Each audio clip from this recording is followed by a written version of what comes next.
Good morning and welcome to my go live stream on masculinity matters.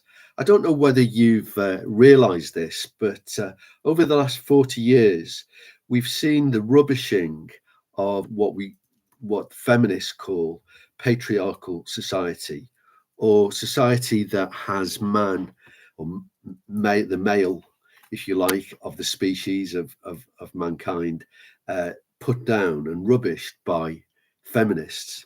Let me explain. A balance was, in fact, needed, especially in the 20th century, but has the needle gone too far in the other direction? Let me explain. Male energy and sexuality in Judeo-Christian societies are balanced and harnessed, if you like. On the other hand, in some societies, and I would offer up Islam as one example, there can be a tendency towards violence, sloth, the victimization, and impoverishment of women and children. Now, I am not saying for a minute that that is wholly endemic in Islamic society, but what I'm saying is that in Judeo-Christian societies, there is much more of a right balance than in some other societies. Marriage is one man and one woman. Okay, it's Adam and Eve, not Adam and Steve. And I talk about that in some of my other videos. Marriage allows children to have a secure and balanced upbringing. It allows marriage allows the protection by the male for his whole family, for his wife and his children. Marriage actually gives responsibility to young males, and marriage helps a man settle down. And there was an American academic called Akerlof. I think it's George Akerlof, Akerloff, and he wrote a famous essay called Men Without Children. So marriage for a man helps them to, and here's some benefits if you like, and you may disagree with these, but I'm offering them up to you for your consideration. So marriage offers a man, well, it helps a man to live longer. A man who's married will be employed more. He will miss work, paid work, less. A man who is married will be less violent. A man who is married will be less sexually manipulative. A man who is married will volunteer more in society. A man who is married will spend more time with their children. A man who is married is safer and more responsible. And I will quote some of the academic studies that back those assertions up. Now, to be fair, back in the 20th century, so we're talking over 20 years ago now, inequality between male and female was rife.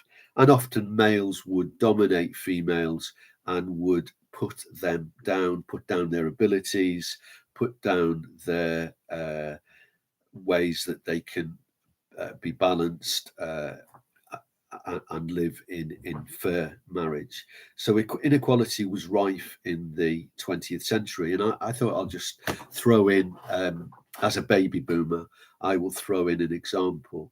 My late mother was in the RAF in the Second World War, and there was a constant backlash against women servicing aircraft, and women were seen to be somehow slightly less, and there were female pilots, but they were only allowed to fly from the factories to the distribution depots, or airfields I should say, across the United Kingdom. They weren't allowed to fly in combat.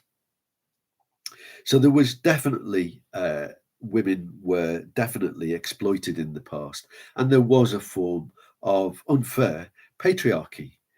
Um, but have we thrown, and I suppose this is the question I'm asking you, and you need to go away and think about, have we thrown the baby out with the bathwater? Advertising in the 2020s, I'm recording this in July 2023.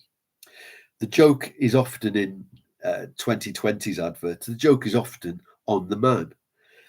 Men are put down in TV advertising. Masculinity itself is devalued, and male attributes are downplayed, positive male attributes. So you have I suppose, a political engineering by the Advertising Standards Association in the UK, the ASA, who really are a very woke organisation.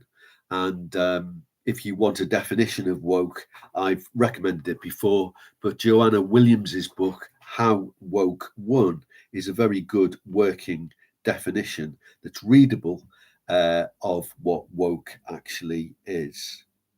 However, the actual academic research, and I'm quoting here James Q. Wilson with his work called The Marriage Problem, and Linda Waite, Waite, The Case for Marriage.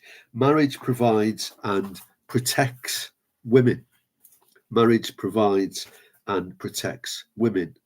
In marriage, if a man and a woman are married, and we're not talking about homosexual marriage where you get one man and one man, or one woman and one woman, we're talking about traditional, if you like, Judeo-Christian marriage.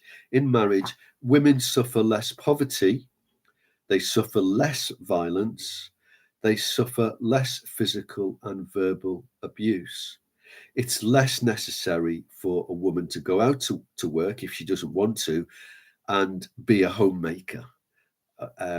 Research on the benefits of marriage on children, for example, in a stable marriage, the children don't suffer from absent father syndrome, because in many relationships where the man disappears and goes off, there's absent father, and there's an absolute plague of absent fathers in our society, where traditional marriages, which were very, very strong, are now far less strong. And there's some very well documented research about United States. In the United States, the black families are matriarchal because the breakdown of families in the 60s, 70s, 80s, and 90s, 1960s, 70s, 80s, and 90s into the 2020s by in black communities has been really noticed, and quite a lot of research has been done around that area. And men give the family the balance, the drive a family needs. There's also a protective element where a man will protect his family, and the man and the woman, if you like, have those complementary roles that complement each other, that mesh in to each other. And I would argue that marriage is a God-given, God-designed, in the Judeo-Christian tradition, institution that needs to be protected. Jordan Peterson talks about, back in 2018, he talked about the backlash against masculinity. And I will put a link to what Jordan Peterson, who's quite a well-known Canadian, I think he is, academic, talked about the backlash against masculinity. And we see that in the sort of social engineering that's so evident on programs that the BBC put out, that Channel 4 put out here in the United Kingdom, that you begin to wonder, well, there's a very strong anti-family, anti-traditional family bias against traditional families. So anything to do with families, anything to do with a man and a woman who really love each other, who are bringing up their children together, is rubbished. And violence, violent men exist, of course they do, are highlighted. And you'll see in the thumbnail of this video a happy family. And happy families create happy children, and they also create happy men and happy women. And research has proved this time and time and time again. I will put the research papers and the links to them in the comments below. But I just offer this up as, if you like, a corollary and if you like, a move against the propaganda against marriage, the propaganda against masculinity, particularly in the 2020s. And I hope you've enjoyed the video. Thank you for your time. If you've liked the video, give me a thumbs up, please, because it encourages me and it also helps my viewing figures. So again, thank you very much for your time and have a great day. Thank you very much.